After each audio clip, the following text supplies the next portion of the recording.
This is an exciting day for everyone here at U.S. Sugar.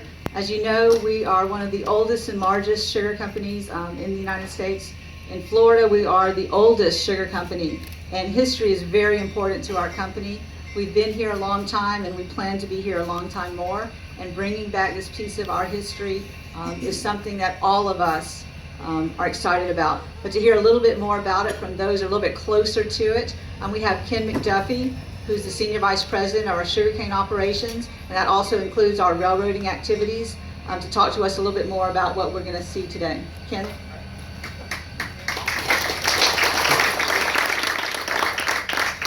It's going to be kind of hard for you guys to pay attention to me while that's coming in, but U.S. Sugar, our railroad is one of our most unique parts of our company. Back in 1931, C.S. Mott, or Charles Stewart Mott, had the vision of putting in a railroad, which has made us competitive, one of the more competitive sugar companies in the world. We're the only railroad, or only sugar company in the world that operates on standard gauge rail, and the only one in North America that operates on rail at all. So, and from its beginning in the 1930s to the 1960s, we used steam locomotives like 148 to haul all of our product, or raw cane product, into the factory. So, about 3 years ago, our CEO, Bob Bucher, had the vision that says, I want to go find one of them and restore it. And for those of you that know Bob, the vision means we are going to go find it, and we are going to restore it and bring it back to beauty, and we're going to use it. So about 2 years ago, we sent Heather Banky, is Heather here? We sent Heather Banky out on the mission to locate one of the old locomotives that operated at U.S. Sugar. We located two down in Miami at the Gold Coast Museum, and we negotiated with them for about 6 months to a year, and we couldn't quite find it in their heart to part with it. So the mission continues. So we finally, in about a year ago, we found this one that you see out here, 148, in Buena Vista, Colorado, from a guy named Dan Shank. We negotiated with Dan, and in June of 2016, we were able to acquire it. We sent Ted and his crew up to look at it. They said, yeah, we think we can refurbish it, and so we made the deal to bring it home. And shortly after the acquisition, we started making arrangements to bring it home, and in mid-September, we sent Ted Dobry, Ron Rios, is Ron here? Sam Palmer, Ryan Kepfert, and Darrell Bell out to Colorado to start loading this thing up. Well, about a month later, it's on its way home. So that was in mid-October, and it arrived just now today. So 2 months in transit, and it's here. I would like to thank the team, as Ken just mentioned, of employees that volunteered to travel out to Monte Vista, Colorado to load and tie down this equipment.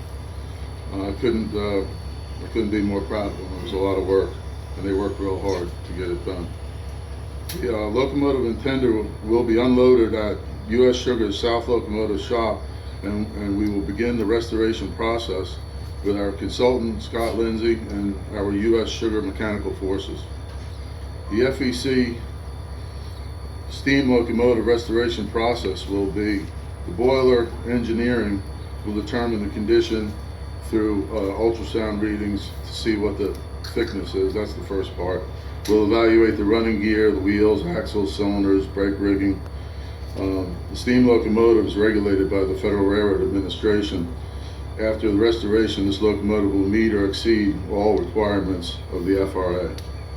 The tender is also designed to supply the locomotive with fuel for the fire and water for the boiler. The tender will also be evaluated and undergo a complete restoration. My goal is to make this FEC 148 an operational exhibit to showcase the great history of U.S. Sugar. Thank you. And I asked Ted, you think you could have that thing running in about, what, week, month? You need 6 months? So the restoration effort is going to take about a year to 2 years. But since Bob's not here, I think Bob, by the way, had to be called away on another meeting in Washington. Otherwise, he would have been here. But it'll be about a year to 2 years, and then our plans is to do rides for the public operated by that locomotive. So we haven't gone to the city with those plans yet, Al, but we're going to build a track through the middle of town. But anyway, so Ted couldn't get it done in a week. So about a year from now to 2 years from now, we'll be operating it, and obviously we'll have another ceremony, and maybe all of you can take a ride. So, Judy.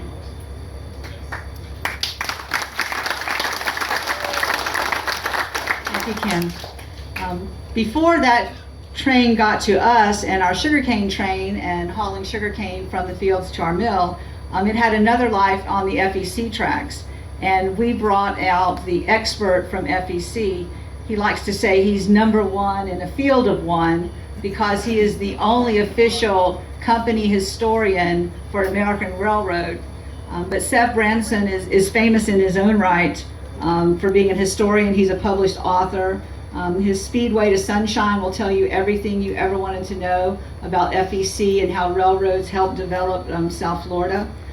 But he is here to talk with us a little bit about our steam locomotive and what its history was with FEC and how it came to be on the sugarcane train at U.S. Sugar. Seth Branson. Thank you. Wasn't that a beautiful introduction? Honest to God, it was so terrific. It sounded like I wrote it myself, which I did. Judy, Ted, Mr. Vice President, Congressman, Mr. Mayor, and friends, I bring warm personal regards and good wishes from Florida East Coast Railway President Jim Hertwig and our Executive Vice President Bob Ledoux.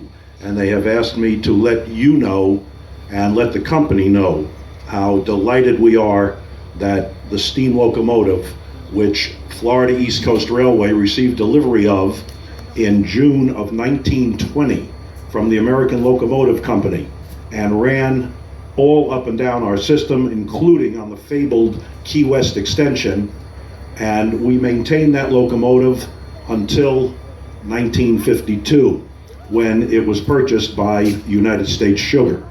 And it remained with United States Sugar until sometime in the 1970s when it was sold to a tourist line in New Jersey. And it had a little bit of a life there, eventually going to Colorado. Well, the important thing is that you understand that the relationship between the Florida East Coast Railway and United States Sugar and now South Central Florida Express is a many, many year warm and cordial and cooperative relationship, and it will continue to be so. Especially now with the steam locomotive coming online, it will bring us even closer. And so that you really do understand, I want you to recognize that the line that we now operate, we being South Central Florida Express, United States Sugar, over to Fort Pierce, first opened in 1947, and it replaced our original line that came down the center of the state, which we called the Kissimmee Valley branch. Well, this is now called the K branch, and SCFE runs its trains over to our yard in Fort Pierce, where we take the freight north from there. And hopefully, sir, hopefully, ma'am, we will run steam locomotive excursions over to Fort Pierce. And ladies and gentlemen, when we do, on behalf of the Florida East Coast Railway, I invite you all to join us. Thank you very much. That's the end of our formal program today. We certainly appreciate you coming out. We want to make sure that you continue to follow the restoration of engine number 148. She has her own Facebook page. It's Engine 148, hashtag US Sugar, hashtag coming home. So you can follow as Ted and the guys in our locomotive shop begin to restore her to her former glory. So you can find that through US Sugar's Facebook page if you can't remember Engine 148. We'd like to thank Hillary Highslope and the Clewiston Chamber for all that they did. Hillary, did you have some remarks? We'd also like to thank everybody at US Sugar, Heather and Ken and all of the staff that helped us put this event together so quickly, because we weren't sure exactly when that train was going to be making its way here. So we appreciate your coming out today. You have train whistles. Please blow them whenever you feel like, in memory of 148's excursion home. We have cookies and lollipops, drinks and sodas. Please take a minute to, if you want to get a picture with the train in the background, with Mr. Bramson, and tweak his ear for some history on the trains. But again, thank you for coming, and have a sweet day. Thanks.